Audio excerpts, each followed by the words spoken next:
Have you ever watched your whole world burn down? Not with a bang, but with the soft, almost silent glow of a phone screen at 2 in the morning? I saw it in the reflection of my wife Sarah's eyes as she slept, her face illuminated by a message I wasn't supposed to see. The screen was a window into a life she was living without me. A life filled with whispered secrets and stolen moments in hotel rooms I was paying for. Her thumb twitched in her sleep, hovering over the heart emoji he'd sent. It was a simple, stupid little icon, but it was the digital dagger that gutted me right there in the darkness of our Chicago brownstone. I didn't wake her. I just watched the screen go dark, leaving me alone with a truth that was already starting to poison everything I thought was real. That night, I learned that the most devastating betrayals don't announce themselves. They arrive quietly on a Tuesday, while the person you love most dreams of someone else. If you genuinely enjoy our stories, please subscribe to the channel. Tell us where you're from and what time it is right now. It's always fascinating to know how far our story flows. The first hint wasn't the phone. It was the scent of a cologne that wasn't mine, clinging to her coat like a ghost.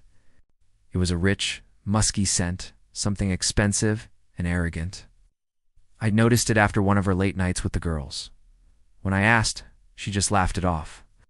"Oh, we were at the aviary, Michael. It's probably just the smoke and 1,000 other people's perfumes." She was so smooth, so dismissive. I felt foolish for even asking. The humiliation was a slow burn. It started as a quiet unease, a knot in my stomach whenever she'd smile at her phone. Then came the receipts. A charge for a dinner for two at a ridiculously expensive Italian place in the Gold Coast, on a night she was supposedly at a yoga retreat.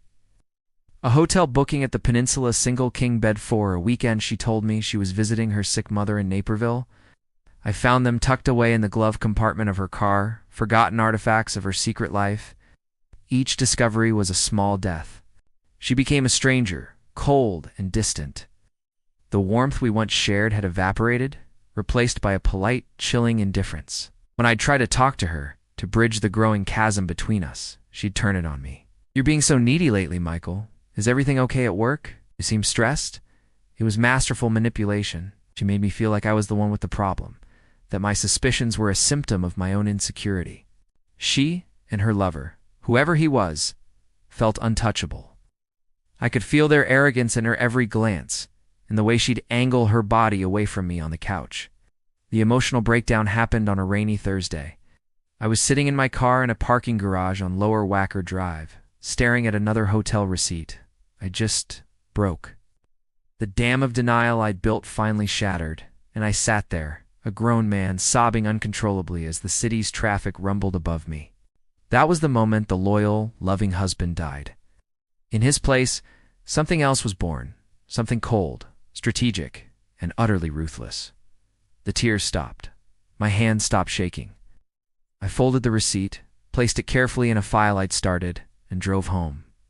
The hunt had begun. I hired a private investigator, a grizzled ex-cop who operated out of a dusty office in the Loop. He was expensive, but worth every penny. He gave me photos. Photos of Sarah and him, Mark, smug-looking real estate developer from her firm, kissing outside a restaurant on Rush Street. Photos of them going into the Langham, their hands intertwined. He gave me audio recordings of their calls, their laughter echoing like a funeral dirge in my ears.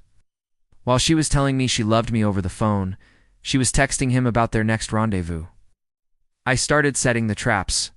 Legally, I moved our joint assets into a trust that she couldn't touch without my signature, citing a volatile market and the need to protect our future. Socially, I began planning our 10-year anniversary party. It was going to be the event of the season. I invited everyone, our families, our friends, her entire office, including Mark and his unsuspecting wife. Sarah was thrilled. She saw it as a grand public display of our perfect marriage, a way to silence any lingering rumors. She had no idea she was planning her own execution. The night of the party was perfect. The rooftop bar of the London House Chicago was glittering. The city lights spread out beneath us like a carpet of diamonds. Sarah was radiant in a silver dress, playing the part of the adoring wife flawlessly. She held my hand, her touch now feeling like a spider's crawl on my skin. Mark was there, a smug grin plastered on his face as he shook my hand and wished us a happy anniversary. His wife, a kind, quiet woman, smiled warmly at me, completely oblivious. The time came for my speech. I stood up, tapped a glass for attention, and the room fell silent. I started by talking about our 10 years together, about love, trust, and loyalty. Sarah beamed, squeezing my hand. Then my tone shifted. But loyalty, I said, my voice dropping, is a funny thing.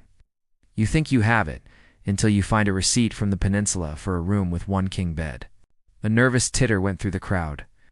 Sarah's smile froze. Her hand went limp in mine. Where you see pictures, I continued, my voice gaining strength as a massive screen behind me flickered to life. Of your wife kissing her coworker, Mark, outside a restaurant when she was supposed to be at yoga. The first photo flashed on the screen. A collective gasp filled the air. Mark's face went ashen. His wife stared at the screen, her expression crumbling. I let the photo hang there for a moment before the next one appeared. Sarah and Mark walking into the Langham, hand in hand. Been on a lot of business trips lately, I said, turning to look directly at Sarah, her face a mask of horror. Or so you thought. The truth is, I haven't left Chicago in 6 months. I was right here, gathering proof. Every text, every call, every hotel stay. I gestured to a man near the door. That's my lawyer. He'll be serving you both with divorce papers and a lawsuit for alienation of affection and misappropriation of marital funds. Sarah collapsed. Not dramatically, but a slow folding collapse, like a puppet whose strings had been cut. Ow. Mark stood frozen, his smugness replaced by pure, pathetic terror. The room was a cacophony of whispers and shocked silence.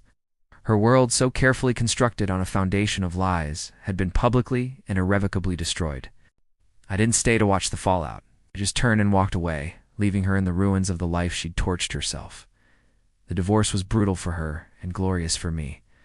Every lie she told was dismantled in court with a photograph, a receipt, a recording. Mark was fired, and his wife left him taking everything. Sarah was left with nothing but the shame, a pariah among the people who once admired her. I see her sometimes, a ghost haunting the streets of a city that was once ours. She looks older, worn down by the weight of her own deceit. We never speak. There's nothing left to say.